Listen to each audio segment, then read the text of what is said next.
Կային լավեսակ սխմիք, մի բան Մաշված դռներ, վնասված խցիկներ, չաշխատող կոճակներ ու անսարք մեխանիզմներ։ Վերելակների այս պատկերն է ոչ միայն Մալաթիա Սեբաստիա վարչական շրջանի Զորավար Անդրանիկ փողոցի, այլև Երևանի բազմաթիվ այլ շենքերում։ Տարիների ընթացքում չնորոգված վերելակները պատուհաս են դարձել բնակիչների համար։ Հազարավոր մարդիկ օրը մի քանի անգամ իրենց անվտանգությունը վստահում են մի տեխնիկայի, որը նույնքան հին է, որքան շենքերը, վստահությունն էլ միշտ չէ, որ արդարացված է։ Վերելակ մտնելն ու տեղ հասնելը բախտի բան է, կատակում են բնակիչները, բայց խնդիրը միայն այն չէ, որ ճանապարհի կեսից այն կարող է փչանալ։ Հաճախ ստիպված են լինում օրերով սպասել վերելակ նորոգողին։ Մինչև 9-րդ հարկ երբեմն ոտքով է ստիպված բարձրանում այս տարեց տղամարդը, որի սիրտը վիրահատված է։ Հասնում եմ 3-4 հարկ, մի քիչ սպասում եմ, հանգստանում եմ, հետո նորից բարձրանում մինչև 7-րդ հանգստանում նոր 9-րդ հարկ։ Մի քիչ մարդիկ վախենում են։ Ճոպանների շախ բանն է, ձայնն է,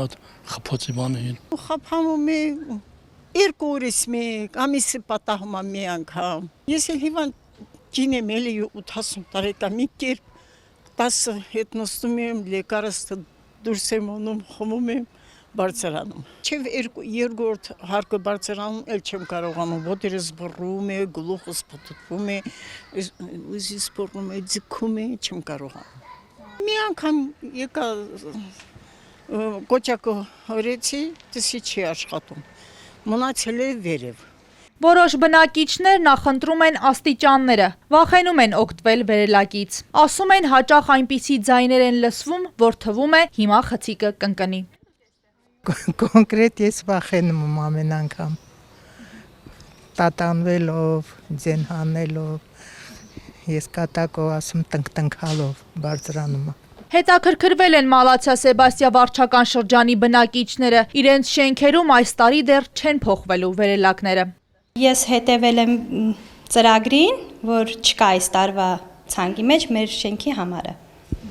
Հաստատ գիտեմ, որ չկա։ Խնդիր ունեցող լիֆտա ցանկալի կլներ, որ ծրագրի մեջ լիներ փոխելու։ Երբեմն կանգնում է, կանչում են լիֆտի մասնագետին, գալիս է, կարգավորում է, գնում է։ Լինում է, որ հենց այստեղ առաջի հարկում կանգնում է, ինձ մոտ լսվում է, բացվում, փակվում է դռները անդադար սենց։ Բացվում, փակվում է, էլի խնդիր է առաջանում, կանչում են, որ միացնի։ Լինում է, որ մեջն ենք լինում, շատ ահավոր ձայներ է գալիս, վախենալու։ Քաղաքապետարանից պարզաբանում են, վերելակների փոխարինումը կատարվում է աստիճանաբար, ըստ առաջնահերթության։ Մանուշակ Մելքոնյան, Ալեքսանդր Կիրոյան, Էպիկենտրոն։